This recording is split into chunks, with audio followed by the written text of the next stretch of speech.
Now when you're buying squid, you must look out to make sure that it's a beautiful pure white colour. When the squid starts to turn, it turns an awful pink, and it has quite a pungent smell. When it's really fresh, it smells actually quite sweet. Now it's very easy to clean. All you do is grab the tentacles in one hand and the body in the other, and just give a gentle tug. And you'll see that we've pulled the guts and the tentacles and the eyes from it, and we're left here with the body.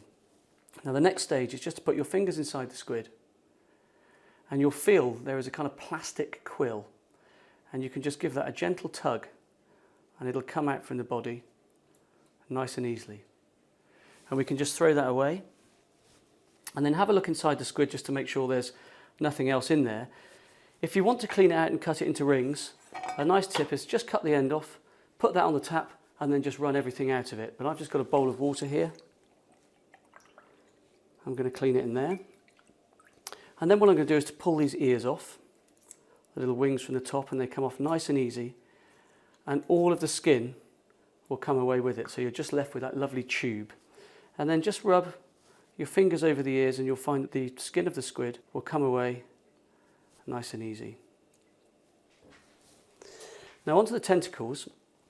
What you've got here is the gut of the squid, you've got the eyes and the tentacles here. Now inside of there is a little beak, and there's also an ink sac. Now the ink is actually really good for cooking, especially in risottos and for making pasta. But if you do cut it when you're preparing squid, you find that you just get black ink all over your board. It's not a problem, you can just clean it up and get it out of the way. But to make sure you don't cut it, put the knife just below the eyes and take the tentacles off and turn it upside down. Sometimes you find that in here the beak of the squid gets left, which is this part here. And it literally is just like a little beak of a bird. And that there is rubbish.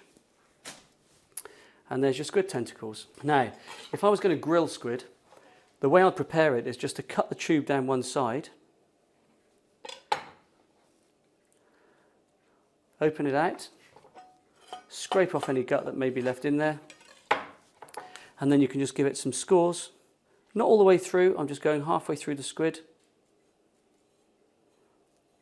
And then you can just marinate that in maybe some cumin, maybe some oregano and some olive oil, some garlic. Marinate it for half an hour or so. Absolutely superb on the barbecue or just under the grill. If I was going to fry it into rings, you just take the body, quite simply, and then you can just give those a wash to make sure there's no grit or anything left in the body at all. And there's our prepared squid. Now before you cook it, all you do is just give it a dry to make sure all the water's off, and it's ready to go for your favourite recipe.